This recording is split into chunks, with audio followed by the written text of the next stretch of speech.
अमरावती जिल्हा मराठी पत्रकार संघाच्या वतीने मराठी पत्रकार दिनाच्या निमित्ताने आयोजित भव्य अत्याधुनिक अभ्यासिका तसेच ई-लायब्ररीचे उद्घाटन प्रवीण पोटे पाटील यांच्या हस्ते बुधवारी पार पडले। अमरावती जिल्हा मराठी पत्रकार संघाच्या वतीने मराठी पत्रकार दिनाच्या निमित्ताने आयोजित भव्य अत्याधुनिक अभ्यासिका तसेच ई-लायब्ररीचे उद्घाटन प्रवीण पोटे पाटील यांच्या हस्ते आज पार पडले। यावेळी उद्घाटक म्हणून ते बोलत होते। कार्यक्रमाच्या अध्यक्षस्थानी अमरावती जिल्हा मराठी पत्रकार संघाचे अध्यक्ष अनिल अग्रवाल होते। यावेळी प्रमुख अतिथी म्हणून महापौर चेतन गावंडे, मनपा आयुक्त प्रशांत रोढे, जिल्हा माहिती अधिकारी हर्षवर्धन पवार, मनपा विरोधी पक्षनेते बबलू शेखावत आदींची प्रामुख्याने उपस्थिती होती। तसेच डिजिटल लायब्ररीचे उद्घाटन यावेळी पोटे पाटील यांच्या हस्ते फीत कापून पार पडले।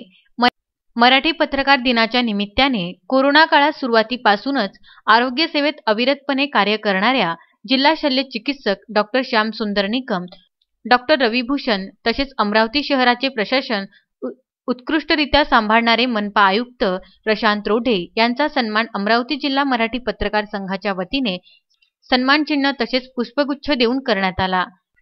यासोबतच कोरोना काळात नोकरी गेल्यानंतर स्वतःचा स्वतंत्र व्यवसाय थाटून आत्मनिर्भर होण्याचे छायाचित्रकार मनीष जगताप, शेखर जोशी, शशांक नागरे तसेच मंगेश तायडे यांचा सत्कार देखील यावेळी प्रवीण पोटे पाटील तसेच मान्यवरांच्या हस्ते करण्यात आला।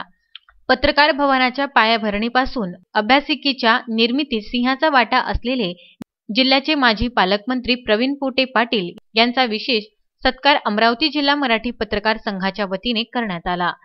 पत्रकारांना घरे देण्याचे स्वप्न माझे अजूनही अपूर्णच आहे।